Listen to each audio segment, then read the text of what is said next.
We lost ourselves, lost our dream. In the pursuit of great, we failed to do good.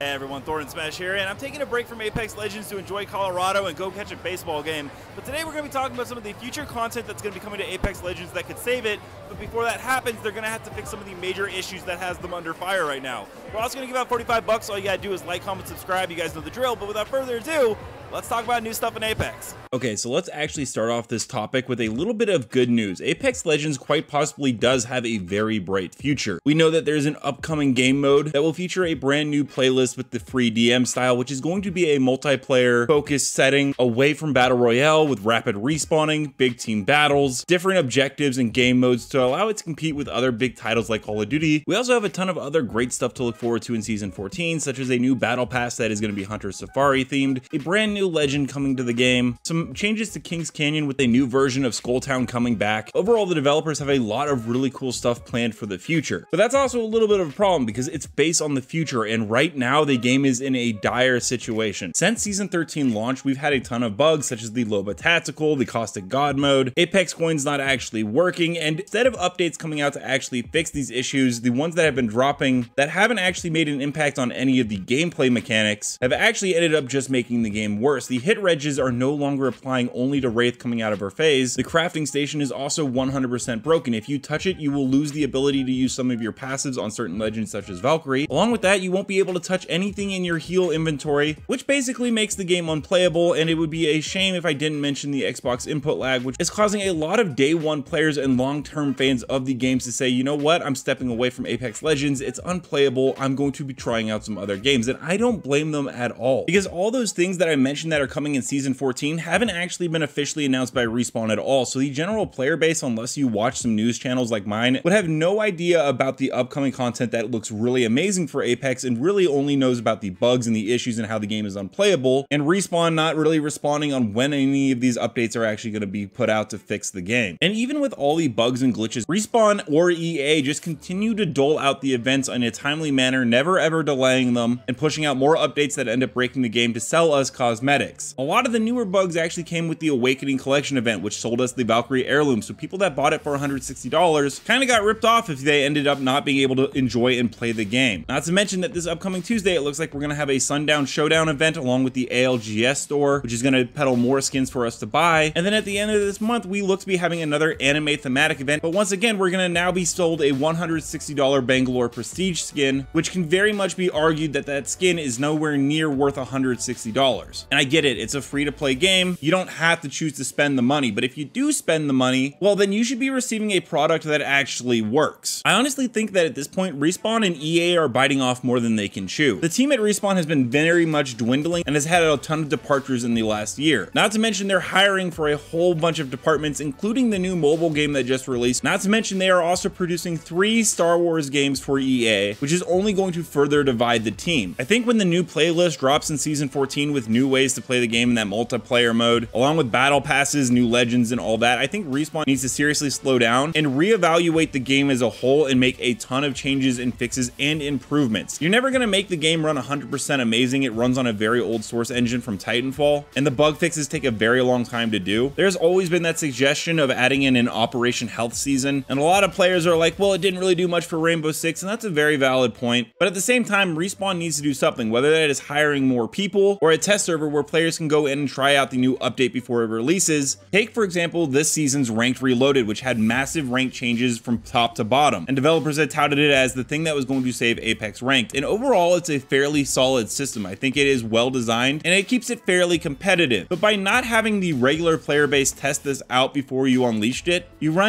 into a major issue where gold players are going up against predators because there just aren't enough people playing the ranked mode. But if you had allowed the general player base to do a test server run with this, you would have seen that this was going to become a huge issue instead of just having a few playtesters or pros chime in on what they would change. Let me know down below how you guys feel about the issues going on in Apex Legends right now, and what would you like to see fixed. Also, thank you to Hungry Hippo who did all the gameplay in the background while I've been traveling and don't have my setup. If you guys want any gameplay videos, check out his content right here. And until next time, Legends, keep slinging the outlands, and I'll see you out there.